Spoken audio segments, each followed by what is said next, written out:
Well, well, my loves, welcome! Welcome to the lower ward, and you may notice we're missing someone from our party. Mort has been taken. All right. Our skull is gone. The bastards have taken him. I don't know who it was, but it looked suspiciously like, were-rats.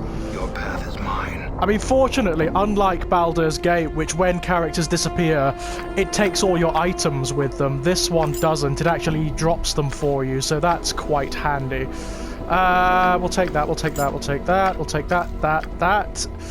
But we're going to have to transport this stuff now. And as you may have noticed, this is an entirely new area of the game. It's quite big, the lower ward. We can go to the Alley of Lingering Sighs. New characters, Vorten and Kora. Let's talk to Kora. You see a middle-aged man wearing dusty clothes. He does not appear to be in the best of health. His skin is pale yellow, and you see an occasional pustule along his arms. Greetings. He turns and glances at you from behind hollow eyes. His eyes narrow in suspicion as he continues to glance around. What do you want? His voice is raspy. I have some questions. He turns his attention to you. Why are you bothering me for? I look the part of a tout.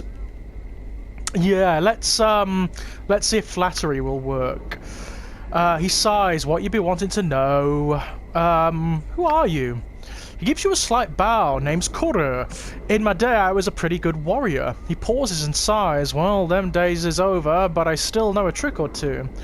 Okay, I see. I have some questions. Are you feeling all right? Nothing a few years of death won't cure. He coughs and looks up. Air's been getting worse in the ward of late. By my reckon, it should level out once the great foundry settles, or a wind blows through the spire. What is with the air here? It's mostly because of all the portals. He has a coughing fit and then returns his attention to you. What do you mean? Lots of doors to the lower planes here, letting in bad air and fumes and such from who knows what layer of the abyss. So from hell, essentially. The abyss is one of the hells of the D&D multiverse. That's why this here is the lower ward. He laughs. A jaunt through this area is like breathing in a meal. Salt, smoke, pipeweed. It's all yellow blankets of smoke and stinging sulphurous gas that this ward spits out. It gives you a gap-toothed smile. Pretty, hey? You mentioned the foundry. Center of the ward, pretty much. Look for the stacks. Them godsmen making a bunch of things out of iron. Nothing fancy, but they work. Add to the bad air, too. Godsmen? The believers have their kip in the great foundry, banging and singing and chanting their balmy silliness on being powers in the next 10 upon 10 and a bunch of other 10 lifetimes. He rolls his eyes, then spits a brown mass from his mouth. All they do is suffer and slave and work. I slave twice as hard, and no way am I going to be any sort of power. You understand me, Burke? He laughs hollowly. I have some other questions. Yeah, I had a skull and it's been stolen from me. Do you know anyone who would do such a thing? He looks a little uncomfortable. Missing a skull, are you? Well, you never heard such from me, but there's people in these parts that he glances around, make a living by collecting heads of the dead.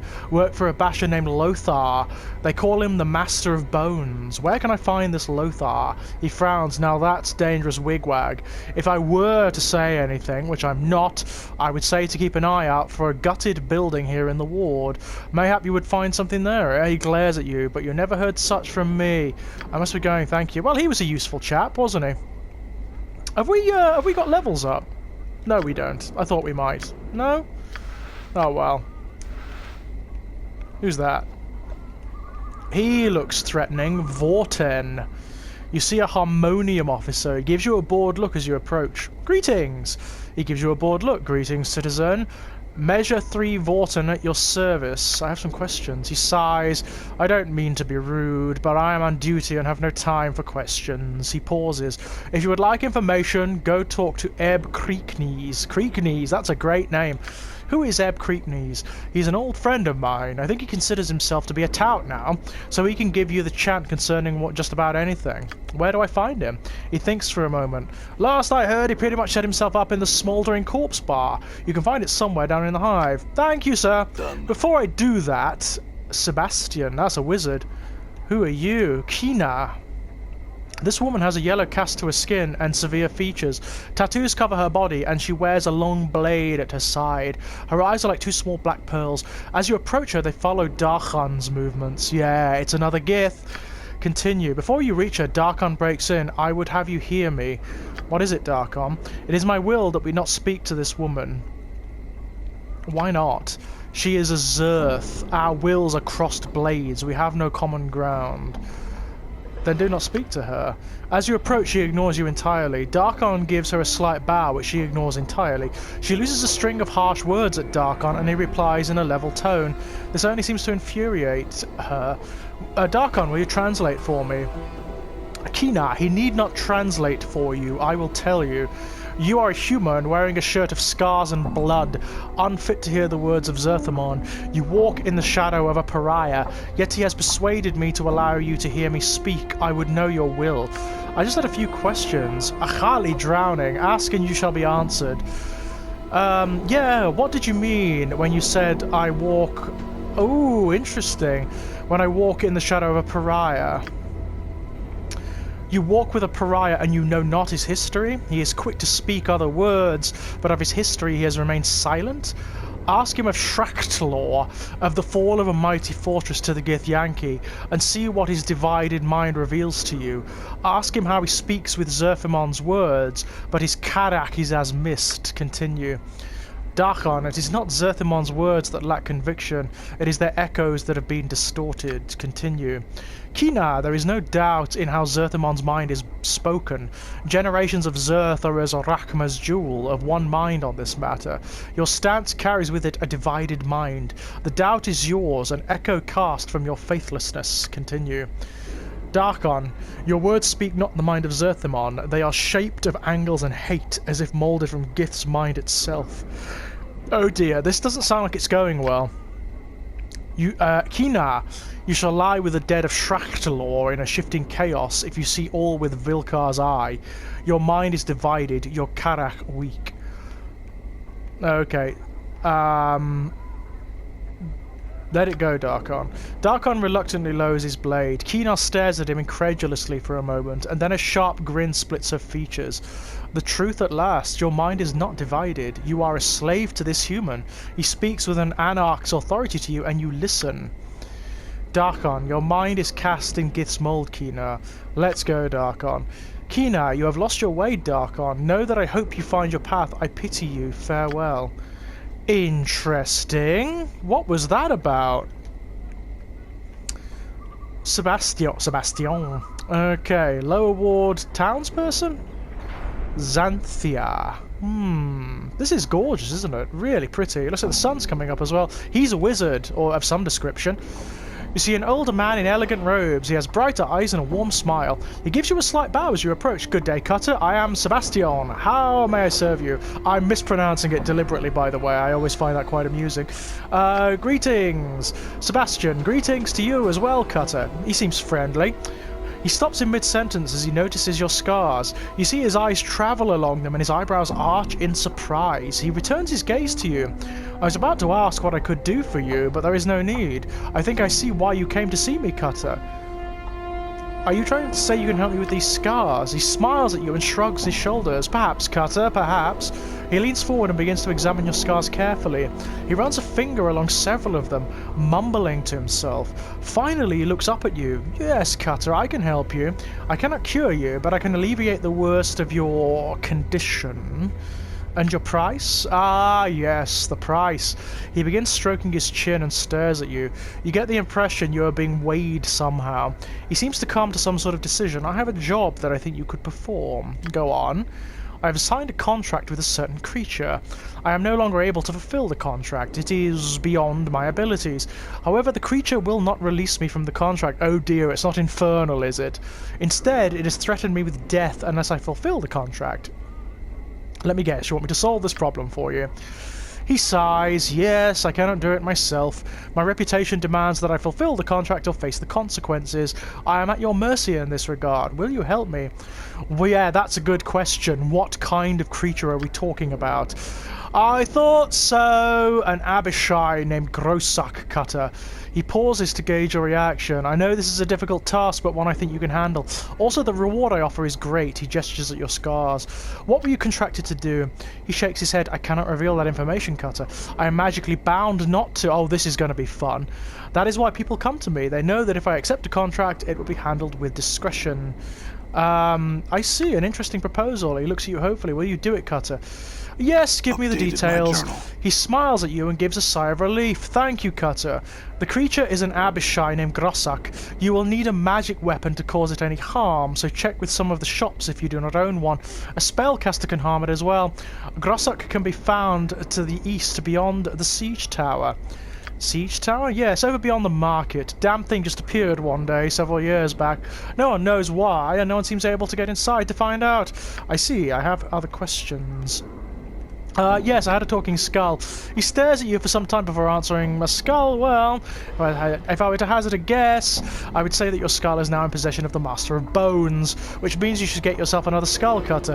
What can you tell me about the Master of Bones? He frowns and glances about for a moment. His name is Lothar, and he does not appreciate the attention of others. I know nothing of him and can answer no questions about him.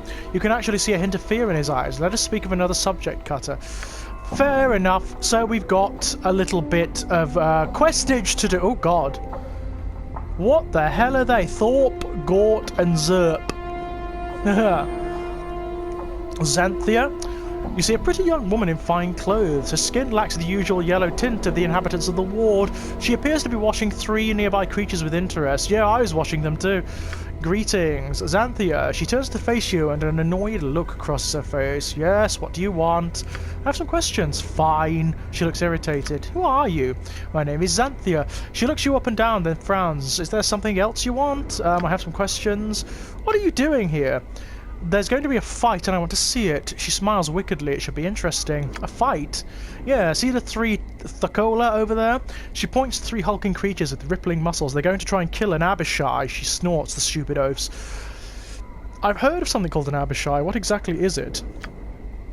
It's a lower planes creature, a Bartizu, I think, a demon, in other words. She frowns in thought. In any case, Abishai have nasty dispositions, sharp claws, and can cast spells, very formidable. The Thakola look like they can take care of themselves. Yeah, they do. Normally I would say yes, Thakola are very powerful warriors. She smiles slyly and leans in to whisper to you. However, I know something they don't. What might that be? Abishai can only be hurt by magic, she snickers. The Thakola will be slaughtered, I have no doubt of it. She straightens up and watches the Thakola eagerly.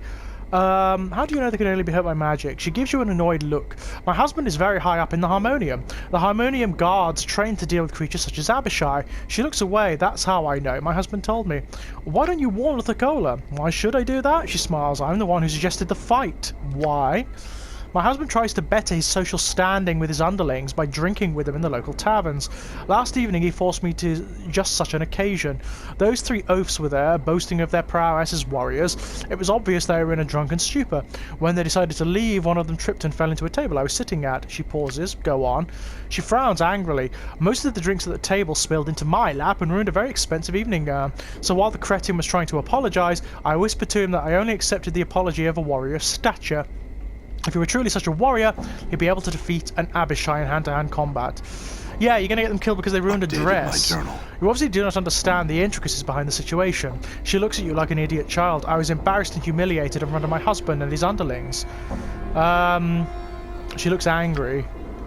I must be going now. I'm going to talk to the Thakola. I'm going to tell him. Just screw her. This creature is huge, standing over 9 feet tall, rippling muscles support its massive frame. As you approach, he leers at you and laughs. Greetings! He looks down at you and gives you a friendly smile. What you want, Smalley? I have some questions. You got questions? Maybe Thought got answers. I've talked to that Xanthia. She said you were going to fight an Abishai. He smiles and nods at you enthusiastically. That right, Thorpe and friends bash.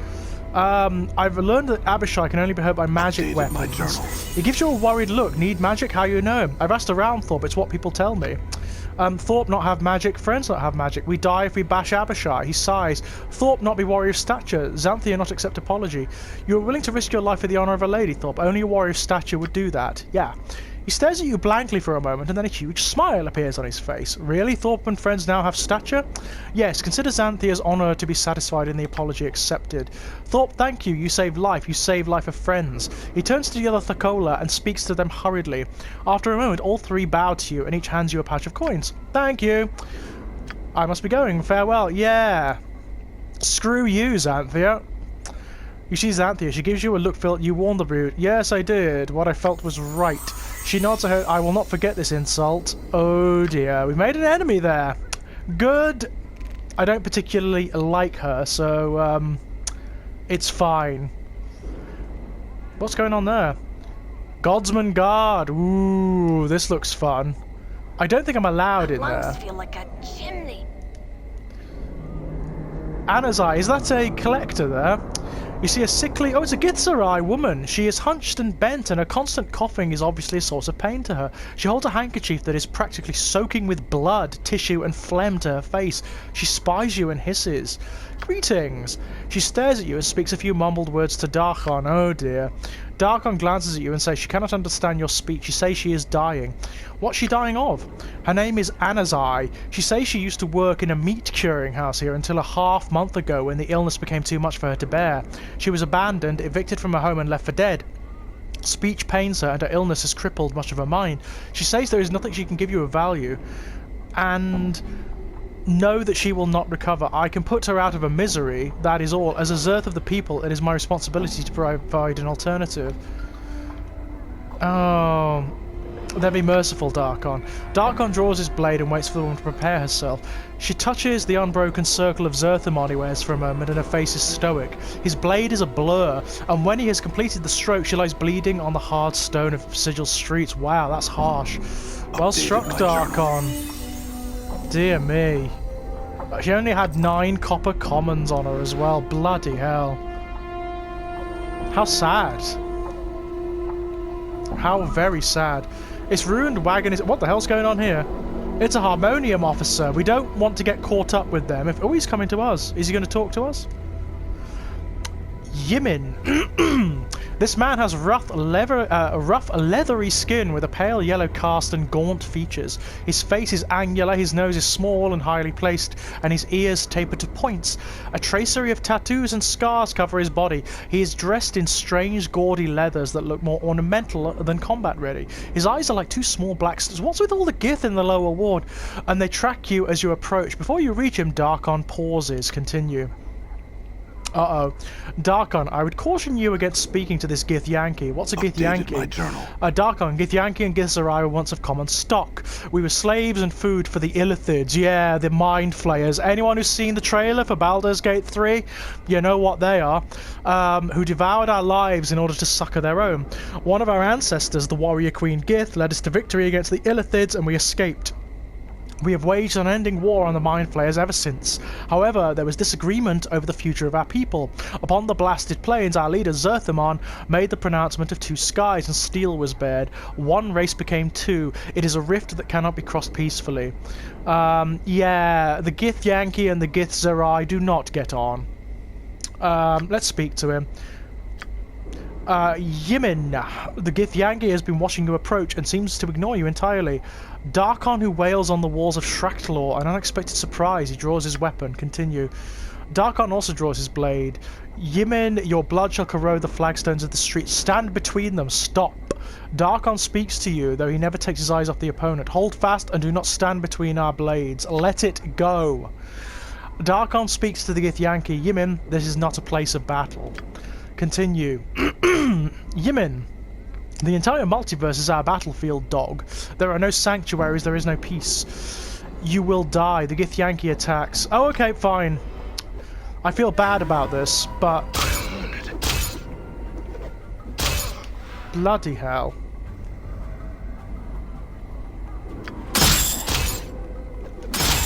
Oh, he's gone. There we are. Well, I feel bad about that. I didn't necessarily want to kill him, but... Oh, shit! Oh, this is really bad. Oh, shit! What's that? What the hell is going on? What's happening? Okay, we've done something wrong, clearly. Before we do anything, let's heal our friend here. I mean, surely we can't be held accountable for that. He attacked us. I mean, come on. What the fuck? What is this bloody thing? It's only attacking the nameless one. Uh-oh. Uh-oh. It's on... Oh, crap.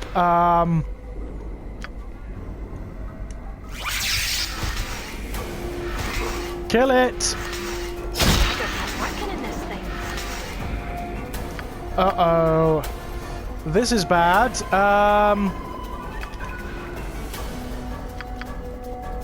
Right, let's try and heal her, shall we?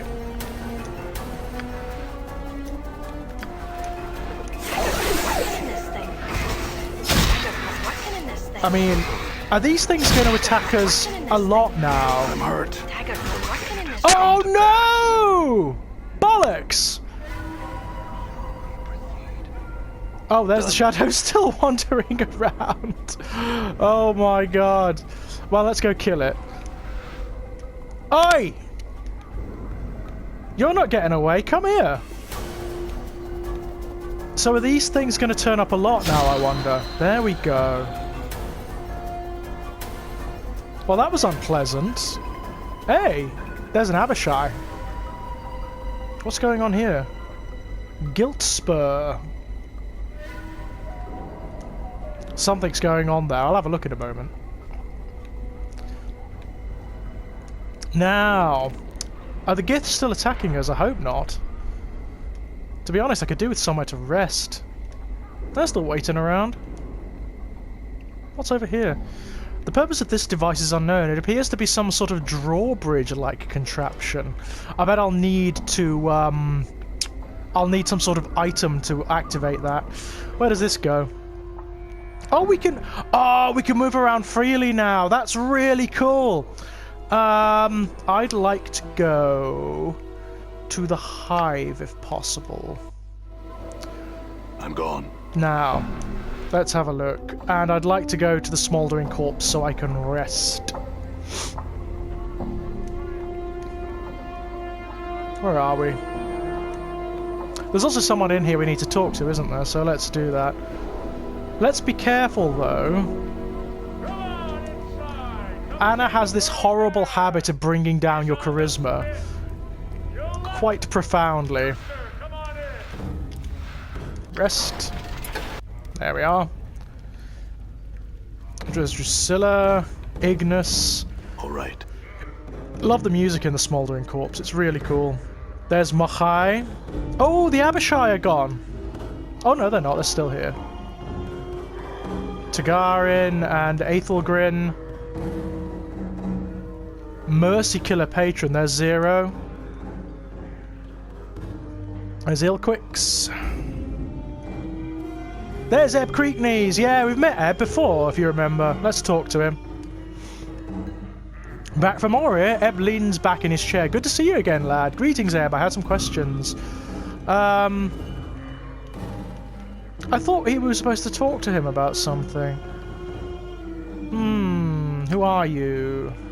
Oh, here we are. Eb Creekney's third measure of the harmonium, now retired and being a tout with one's voice since I don't step as lightly as I might these past 2 or 3 decades. He chuckles. Now, lad, who be you and what trouble might you be in? Third measure of the harmonium? Eb puffs up slightly in pride and gets a semi-stern look on his face. Aye, third measure of the harmonium. He relaxes a little. Though I haven't served a tour of duty in many a decade. Pushing a quill wasn't quite up my alley after all the fights and skirmishes I've been in. So I just bide my time keeping tabs on things down here in the hive and helping out a little where I can. And you look like someone who might need a hand. Are you in some sort of trouble, lad? A few troubles. I woke up in the mortuary and seem to have forgotten who I am. Eh? Ebb blinks then frowns. What was that you said, lad? That you woke up in the mortuary? Ebb studies you closely. Oh, now, did they mistake you for dead under all them scars, mayhap? Ebb chuckles. Can't say I would have been any smarter. He puffs his pipe, them dusties, he catches himself. I mean them dustmen. Dusties being a rude term to refer to them pale-faced fellas. And I don't mean them too much disrespect. They have all the perceptions and friendliness of a gravestone sometimes, eh? Can't say I couldn't see them screwing that up. No, lad. That's what I heard. I have other questions. Oh, okay. Fair enough. Fair enough. Right, we're generally healed now. We've got our spells back, which is nice. So let's head on out, shall we? Done. What's really cool is now we can go to our map and just sort of head anywhere, which is really cool. So we're in the hive, we want to go back to the lower ward if possible.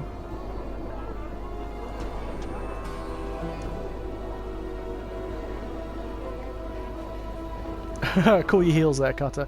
Okay, so we've got the Alley of Lingering Sighs. There's the lower ward. Let's go to the lower ward. Done. Environment's opening up a bit, isn't it, eh?